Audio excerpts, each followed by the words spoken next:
Jamar Chase is easily one of the best wide receivers in football right now. Hands down, he's one of the tops in the league. Shame on anybody who said he couldn't catch. Shame on anybody who said he couldn't separate. Shame on anybody who said he couldn't win downfield, because he's doing it all right now for the Bengals. It's glorious. It's fun to watch. And every game we look forward to, because we know he's going to put on a show. And it's the Jamar Chase Show. Today we're going to go over the highlights from last week's game against the Baltimore Ravens, where he just blew up. And we're going to go over some of those top plays. First play we're going to cover, Jamar Chase is on top here, on top of your screen. And he's got a DB over top of him.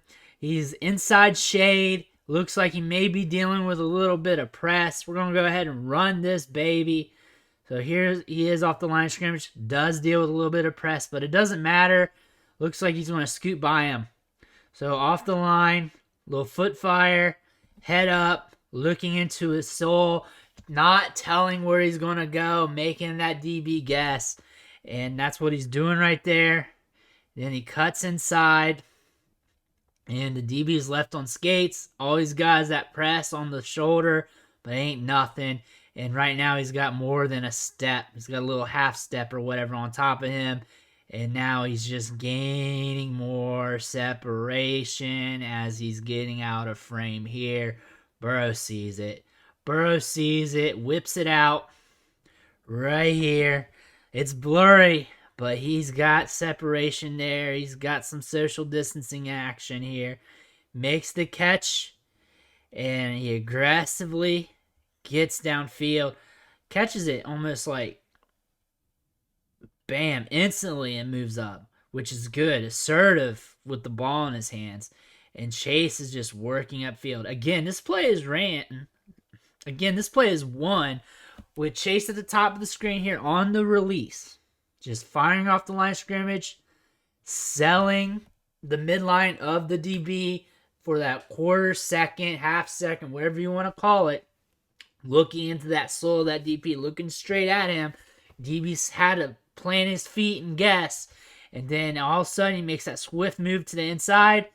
DB's on skates, has to play catch up on the route, which he can't. And now he gets to earn the target. And then from here, once he gets the ball in his hands, he gets blurry at the catch, so we can't really go over that. But once he gets the ball in his hands, efficiently, assertively, aggressively, gets upfield for those yards. Immediately after that ball touches his hands, he's working upfield.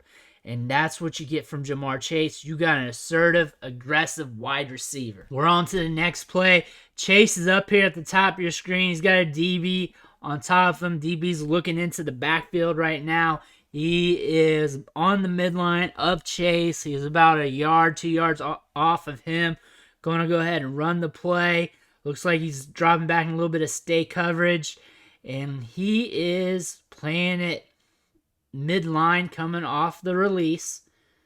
And then he's going to, looks like, do a quick break inside. Getting the separation here. Getting into this little window here. And he's going to earn the target. And Burrow fits it in there. Right there. Chase catches the ball with his hands, and he's going to effectively work upfield instantly again. That's what I like about Chase, is once that ball touches his hands, he's looking to get upfield. He's looking to make a move. I'm not saying not all wide receivers do this.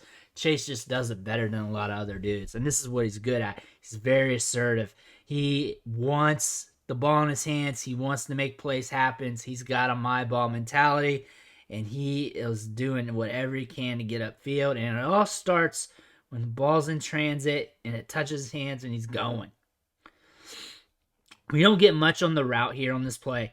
We see him do a quick cut to get into the window there of the coverage, and the release here doesn't really tell us much. He's just getting off the line here, tacking midline. Again, when he's coming off the line though, one thing you notice, head, shoulders straight up, looking into the DB, even though the DB's not looking at him, he's looking there.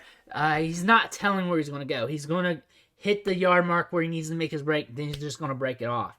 And Again, you sell your routes, and you also don't want to tell your routes. So that's one thing you're doing, a part of the story of this route that he's running. Every route has to tell a story, whether you're trying to get to your spot, you're trying to sell your break, or you're trying not to tell your break. Whatever you're doing, every route's got to tell a story. Every route's different. It's just not just fancy footwork and all that jazz. So this is one thing Chase is doing.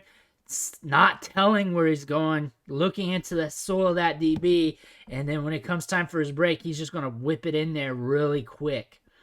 Find that spot, get the target, bro hits him, and after that, it's Jack, baby. Chase is at the top of your screen here. We're going to go ahead and run this play. Notice the DB's heads up now. It looks like he's going to be facing a little bit of press. Let's go ahead and run this guy. So Chase here, coming off the line of scrimmage, got a little foot fire coming off the line. He's just doing a little hop skip and also looking straight into the DB. That's something we're noticing out of Chase here. When he comes off the line, he does not want to tell where he's going to go. He plays it straight up. He looks straight at that DB just about every single route. And here he's coming straight up, working the DB here. And then when it comes to break, he does his plant. Drops his shoulders a little bit, drops that anchor. When I say anchor, I'm talking about his ass. And now he makes the cut, crosses the face of the DB. So the DB is drifting more towards the sideline, the opposite way of where he's going. What sold him to do that? Let's see here. He's coming in, and then he had a little bit of foot movement like he was going to go outside, like he was getting ready to start burning deep up top. And that DB flips his hips that way. When he flips his hips that way, or he has them flipped already, that's when Chase burns him on the break. So really his momentum shifting that way. Chase comes down with the break when he drops that anchor, crosses him up, and this gets the separation right here. Now you see that DB in no man's land. Really, he snuffed out, and Chase is on pace here to get this target with ease. Good play here. Damn that dude I saw on Twitter this summer that said he couldn't separate, because he is doing magnificent stuff. This is textbook level things that he's doing to create this separation here. And now he's earning the target. DB's here trying to play catch up. Again, it's not going to work. He gets the ball, and now he can effectively work upfield. When you watch this play, like bang, bang, bang real quick, you think that DB is closer than what he is, but this gives him enough area to really turn up field and then hit that long speed on the acceleration. And that's what we see here. Again, was it 32 comes in, tries to get the tackle, but he slips off. Then Chase rolls out of another tackle.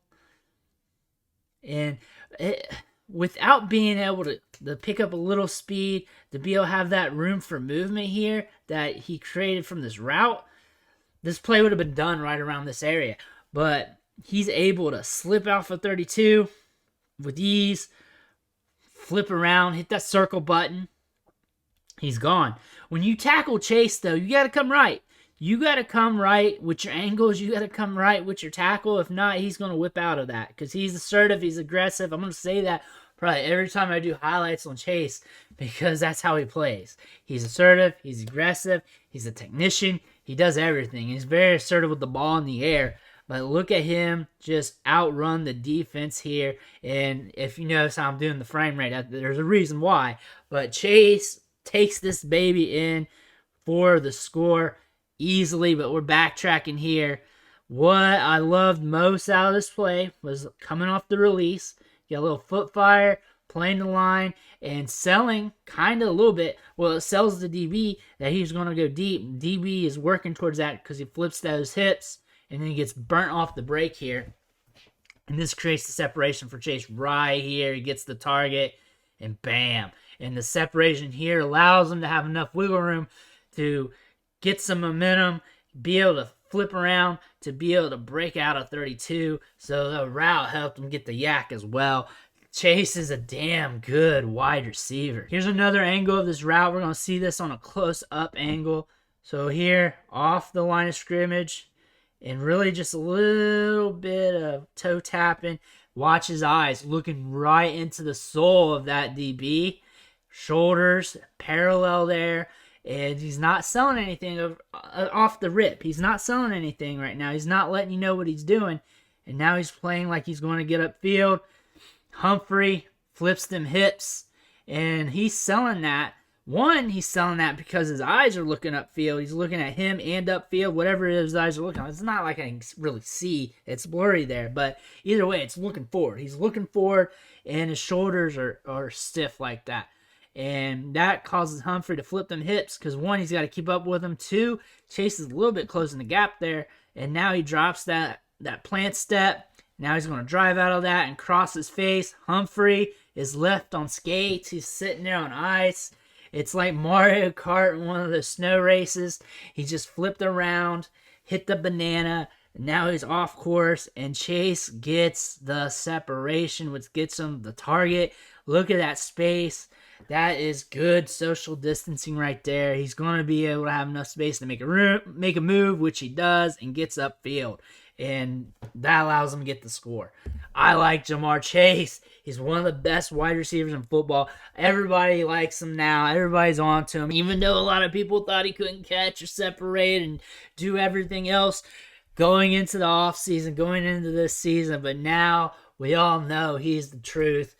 Pay high, pay up for him in fantasy, dynasty, whatever. He's worth the cost if you want to pay up for him. I would do that. If you're in a draft, you want to pay the 101, go ahead and do it because that's what he's going to be worth, especially when it comes to this offseason. That's going to be consensus. 101, 102, that range, 103. That's where he's at right now due to age, production, abilities.